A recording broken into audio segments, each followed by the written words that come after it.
నిన్న మొన్న మన ఈస్ట్ పాయింట్ కాలనీ సాయిబాబా గుడికి వెళ్ళా. అక్కడ నిర్వాహకులు చెప్తా ఉన్నారు, సార్ గతంలో మాకు నెలసరి హుండీ ఆదాయం 7.5 లక్షల వరకు వచ్చేది, గత 2-3 నెలల నుంచి 2.5 లక్షలు పడిపోయిందని చెప్తా ఉన్నారు. అంటే చివరికి దేవుడు కూడా డబ్బు వేసేటువంటి పరిస్థితి లేదు. అంటే ఏ స్థాయిలోకి జిఎస్టీ రెవెన్యూస్ కానీ ప్రజల్లో ఉన్నటువంటి డబ్బు రొటేషన్ అనేటువంటిది కానీ ఏ స్థాయికి పడిపోయింది అనేటువంటిది, మరి చేసినటువంటి అప్పు ఏమైపోయింది, ప్రజలకి సంక్షేమం ఇవ్వక, అప్పు చేసినటువంటి డబ్బు ఖర్చు పెట్టక చేసినటువంటి అప్పు ఏమైపోతా ఉంది, ఆ డబ్బు ఏమైపోతా ఉంది అనేటువంటి దానికి ప్రభుత్వం దగ్గర సమాధానం లేక పూర్తిగా వ్యవస్థలన్నీ నిర్వీర్యమైపోయి లా అండ్ ఆర్డర్ అనేటువంటిది కంట్రోల్లో లేదు, వ్యవస్థల మీద పట్టు లేదు.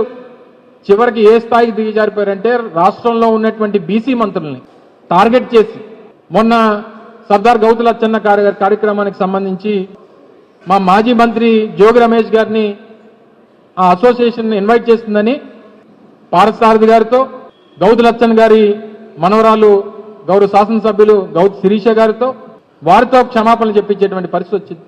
మొన్న ఉత్తరాంధ్ర ప్రాంతానికి చెందినటువంటి ఒక మంత్రి ఎయిర్పోర్ట్లో మా శాసనమండలి ప్రతిపక్ష నాయకులు బొత్స సత్యనారాయణ గారికి ఎదురుపడ్డారని, పరస్పరం నమస్కారం చేసుకున్నారని చెప్పి ఆయనతో నిన్న సమాధానం చెప్పించేటువంటి పరిస్థితి తీసుకొని వచ్చారు.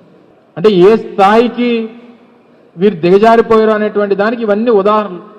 ఇక చివరికి విశాఖపట్నం విషయానికి వస్తే ఏ రకంగా పూర్తిగా విశాఖపట్నానికి సంబంధించి ఆ రోజు విశాఖపట్నం నుంచి భోగాపురం ఇంటర్నేషనల్ ఎయిర్పోర్ట్కి 6,500 కోట్ల రూపాయలతో ఆ రోజు కేంద్ర ప్రభుత్వాన్ని ఒప్పించి పెద్ద ఎత్తున ఈ ప్రాంతం అభివృద్ధి చెందాలంటే ఆ రోడ్డు చాలా ముఖ్యం అని చెప్పి విశాఖపట్నంలో జరిగినటువంటి గ్లోబల్ ఇన్వెస్ట్మెంట్ సమిట్లో గడ్కరీ గారితో దాన్ని ప్రకటన చేయించి శాంక్షన్ చేయిస్తే అది అతిగతి లేనటువంటి పరిస్థితికి పోయింది.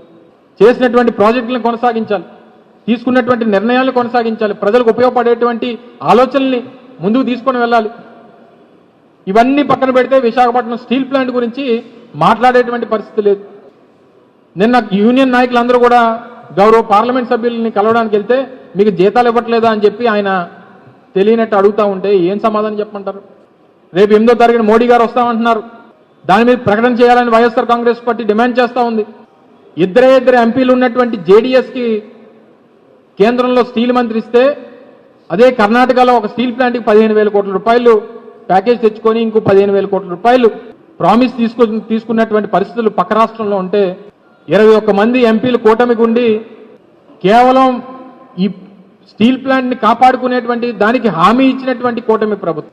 ఈరోజు కేంద్రంలో ప్రభుత్వం, ఈరోజు రాష్ట్రం నుంచి వెళ్ళినటువంటి ఎంపీల తాలూకా మద్దతుతో నడుస్తున్నటువంటి కేంద్ర ప్రభుత్వం వాళ్ళకి ఒక అల్టిమేటం ఇచ్చి స్టీల్ ప్లాంట్ని కాపాడాలి, దీన్ని ప్రైవేట్ పరం చేయడానికి వీల్లేదని చెప్పి ఒక నిర్ణయాన్ని చెప్పించలేకపోతా ఉన్నటువంటి పరిస్థితులు ఈరోజు రాష్ట్రంలో ఉన్నాయంటే చాలా బాధాకరం. వీటన్నిటి మీద రానటువంటి కాలంలో మరింత పెద్ద ఎత్తున పోరాటం చేసేటువంటి దానికి వైఎస్ఆర్ కాంగ్రెస్ పార్టీ రానటువంటి సంవత్సరం ప్రజల పక్షాన, ప్రభుత్వ ప్రజా వ్యతిరేక నిర్ణయాల పక్షాన పెద్ద ఎత్తున పోరాటాలకి నాంది పలుకుతుంది. అలాగే మొన్న జరిగినటువంటి ఫలితాల్లో జరిగినటువంటి నష్టాన్ని ఏ రకంగా దాన్ని అధిగమించాలి, ఏ రకంగా దాని నుంచి బయటపడాలనేటువంటి దాని మీద కూడా పెద్ద ఎత్తున పార్టీలో కూడా చర్చ చేసుకుంటాం.